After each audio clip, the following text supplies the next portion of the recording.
I'm sorry, for some reason I lost my feed, my live video feed right in the middle, so I'm going to record this again and start over, and sorry about those for the inconvenience. Maybe the tropical storm Beta had something to do with it, I don't know, but I lost it. But I'm going to record and then put it up. We're talking about the Sermon on the Mount today, and the reason I'm doing that is Dallas Willard's definition of the mission of the church. He says the mission of the church is to teach Christians to do what Jesus taught us to do. Well, there's no better place to do that than the Sermon on the Mount. Yesterday we began talking about the Beatitudes, but I want to read them today, and we'll talk more about them. Blessed are the poor in spirit, for theirs is the kingdom of heaven. Blessed are those who mourn, for they will be comforted. Blessed are the meek, for they will inherit the earth. Blessed are those who hunger and thirst for righteousness, for they will be filled. Blessed are the merciful, for they will be shown mercy. Blessed are the pure in heart, for they will see God. Blessed are the peacemakers, for they will be called children of God. Blessed are those who are persecuted because of righteousness, for theirs is the kingdom of heaven. Blessed are you when people insult you, persecute you, and falsely say all kinds of evil against you because of me. Rejoice and be glad, because great is your reward in heaven. For in the same way they persecuted the prophets they were before you. I used to, about 45 years ago when I first started studying the Beatitudes, I was very influenced by William Barclay and his commentary. And he basically had the view that you should see it as character traits. You need to put the poor in spirit in you, the mourning, the meekness, all of those things you should have. That should be something you strive for. I don't know how you strive to be persecuted, but he had that, and it influenced me greatly. But the more I started studying it, and the more I kind of read some other people, Dallas Willard being one, I began to realize that it wasn't so much character traits as just where people were. And I believe what Jesus is doing, he's talking about where people are, and he's putting them, and he's coming along, and he's saying, you're accepted. I almost think he's doing show and tell. He's looking, okay, you're poor in the spirit, you're included. You're mourning now, you're included. You who are meek, you're included. And I think he's just saying you're included. And because he was in a period of religion when they were into exclusion, big time exclusion. The Sadducees and priests were into excluding people from the Temple Mount. If you were blind or lame, you couldn't go. If you had a little skin disease, you couldn't go. They were into saying, okay, we only want the best of the best, pure. You've got to be just right to go to Temple Mount. The Pharisees were very legalistic, very much saying you got to follow these rules or you're not in. Well, Jesus is putting that on its head, and he's saying, okay, guys, you're in. And the first one that he talks about is, blessed are the poor in spirit, for theirs is the kingdom of heaven. Now, I don't think he's talking about being poor materially, but obviously Jesus has warm feelings for those who are poor. Nothing wrong with being poor, and I've known a lot of super Christians who are poor, who depended upon God.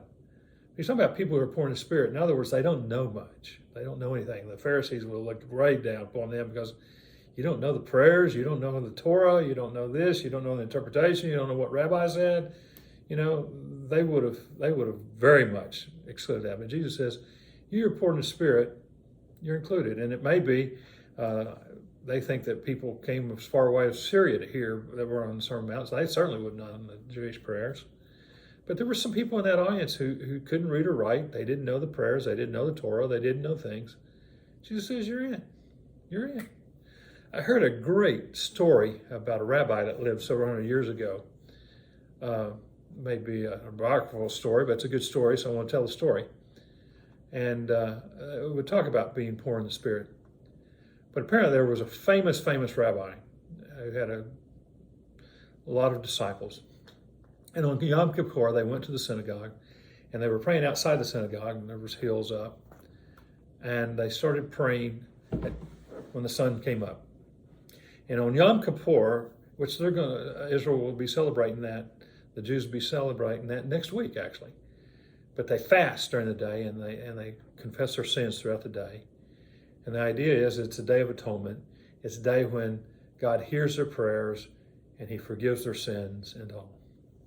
But anyway, on this day, this famous rabbi was in this square praying out with everybody else, and all of a sudden, he starts crying. And as the day goes on, he starts crying more and more and more and more. He starts stamping his foot, crying. And then as the sun is going down, right as the shofar is supposed to blow to close the prayers, he just he just wailing and hurting and just as much as he can. And then right as the shofar is about to blow, he starts laughing uncontrollably and starts just having all kinds of joy feelings and all. This is strange, and his disciples were looking there thinking, man, Rabbi is having a strange day. So afterwards, they go to eat, and they ask the rabbi, what happened to you today? And he said, well, we were praying, and I watched you all, and you all inspired me, and actually my soul detached. And he said, I went up, and sorry about that. He said, I went up, and I was at Heaven's Gates, and on Yom Kippur, they're supposed to go through, their prayers are supposed to go through 7 gates. He says, I started praying with you all, and I saw you all praying, and I detached, and the first gate just opened. He says, I got to the second gate, and he said, I started seeing all the famous rabbis and all the famous religious leaders of the world praying. And I started hearing all their prayers.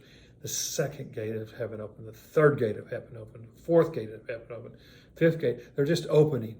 Fifth gate of heaven, sixth, and he said, it's so exciting. But we get to the 7th gate, the final gate, before it's supposed to get right to the throne of God, and it wouldn't open. And we all started praying. We prayed harder, and we prayed, confessed more. We used all the prayers we knew and all the Torah that we knew, and we prayed, but nothing would happen. And it got to where it was the end of the day, and we knew it was the end of the day, and the shofar was about to blow, and we realized the 7th gate had not opened. If it did not open, then our prayers would not be coming in. It said, then all of a sudden, one little prayer, like a piece of dust, hit the gate, and the gate just exploded. It was like a earthquake took it, and they just didn't open it, but the gates just exploded and went down, and all the prayers that the people were praying came to the throne of God.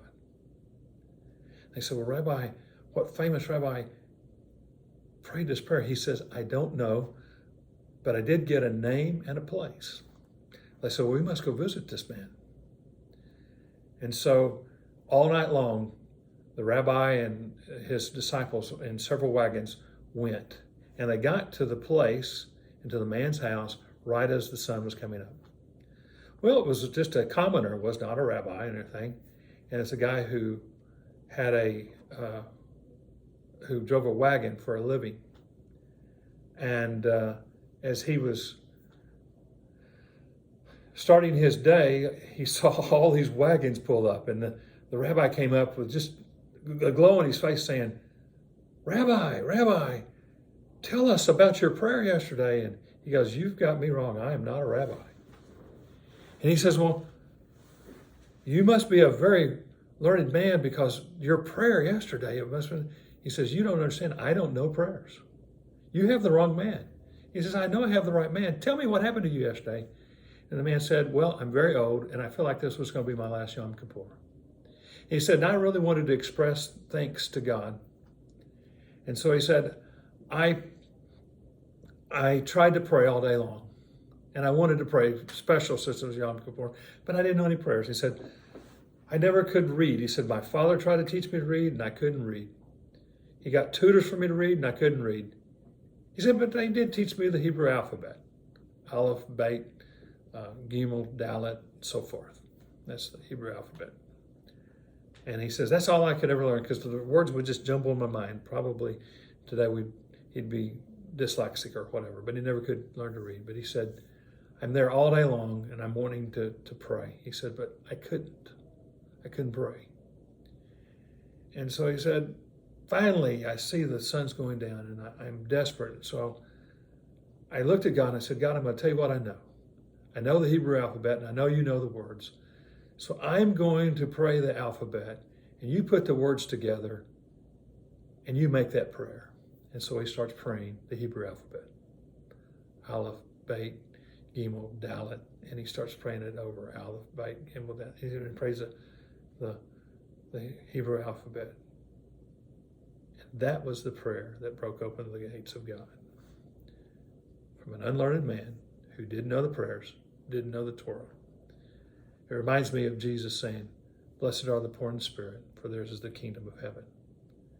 You may not know all the religious things or all the spiritual things. It doesn't mean you're not included. And it doesn't mean that your prayers won't reach the throne of God. Hope you have a blessed day. We'll talk more about the Beatitudes tomorrow. Bye now.